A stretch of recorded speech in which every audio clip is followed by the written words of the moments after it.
Welcome to the Fiscal Philosophy YouTube channel. Today, PayPal took a double-digit nosedive on a double beat on earnings. Both revenue and earnings per share exceeded expectations. Their margins felt some slight pressure, but nothing to me that spells alarm. And the board approved a $15 billion buyback program, which is close to 20% of the entire market cap of the stock. If you caught the video I made not too long ago on PayPal, I pretty much expect that single-digit percentage revenue growth is probably more or less the new normal. So the 4% rev growth does not really come as a surprise to me. This company trades at a multiple that is more or less befitting of this modest revenue growth. So I don't think that this is a reason to be bearish, and it did technically beat on this according to analyst estimates. So I think the main negative number out of this earnings release was that there was some pressure on specifically their operating margins. As you can see, sequentially, there is a slight decrease. On Discord, we were talking about some possible pressure on the Braintree business segment, which was, and maybe even still is, one of the, if not the highest growing part of PayPal's family of businesses.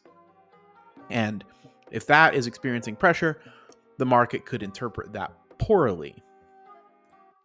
Let's talk 2025 guidance.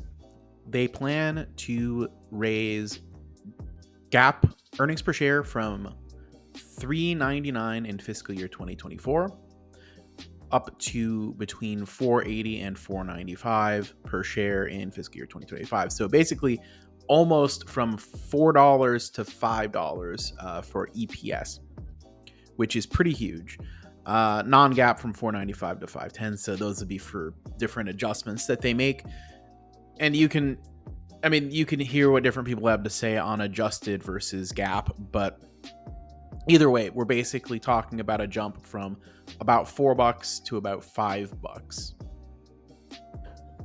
Though I do think it's important to keep in mind a lot of that gain in GAAP earnings per share could be as a result of the new buyback. Because when you reduce the amount of shares outstanding, the amount of earnings per remaining share goes up as long as the net income doesn't go down. So they're talking about their buybacks in this release. They returned $1.2 billion to shareholders in Q4 by buying back 15 million shares. For the full year in 2024, they bought back $6 billion worth of stock. That's pretty huge. Today, though, they announced that the board of directors authorized $15 billion in new stock repurchases. And this, they say, is in addition to the June 2022 repurchase program, which still had $4.86 billion remaining as of the end of 2024. So you put those together, that's close to $20 billion that they are saying that they're willing to spend over the course of basically until it runs out on stock repurchases. The current market cap is around $80 billion. So they're talking about basically buying back 25% of the shares outstanding. Now, I don't think they'll do that all within the next year. So some of that EPS growth that they're projecting will be organic, okay, which is good. You want some organic EPS growth because that's a sign that the business is either growing or improving efficiency or doing something to improve its value to shareholders. But in addition, they are going to be buying back probably a lot of stock this year. I would guess anywhere between 5 and 10% probably this year, depending on where the share price is, because I want them buying it back when it's in the red on down days. I don't want them doing a ton of stock buybacks on days where maybe the stock has run up a lot. If the stock is, for example, $100, maybe hold off, but do the buybacks when the stock is like down 10% like it is today and it's under $80, because I do think something like $90 is probably pretty close to an appropriate valuation for a business that's at this stage of its life cycle. One last final thought on the idea of quality compounders. One of the best ways that a company can quietly compound for you is simply by slowly and incrementally making improvements in the business overall, while at the same time strategically making buybacks and lowering that share count, thereby driving up your ownership of that slowly improving business. It's not fancy, it's not flashy, it's not NVIDIA, it's not gonna 10x, but over a long period of time, I think you can get a good compound annual growth rate in your portion of the earnings per share on a company like this.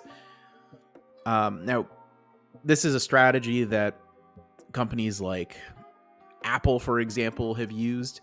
Granted, it's a completely different business, but I think that they have kept their share price high and attractive with buybacks. Now, I think Apple has a much better moat than PayPal, so the apples and bowling balls there a little bit, but nonetheless, I think effectively deploying buybacks for a company like PayPal, whose exponential growth days are behind them, but there's still improvements left to make in the business. Keep making those improvements. Keep cooking, Alex, Chris.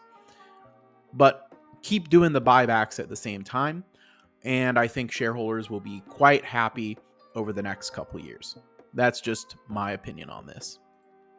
I want to remind everyone that made it to the end that your like and your subscribe help me keep this channel going and growing it. They also help grow the Discord community, linked in the description. Also, consider following me on X at Mr. Macho Mog, where I discuss stocks like PayPal and other stocks and other topics other than just stocks. It's a good time, and I appreciate you helping me grow on that platform as well. Catch me every Saturday, 8 p.m. Eastern on the Cashflow Kings Live YouTube channel. We just hit 1,000 subscribers there. Thank you all for your support. Take it easy.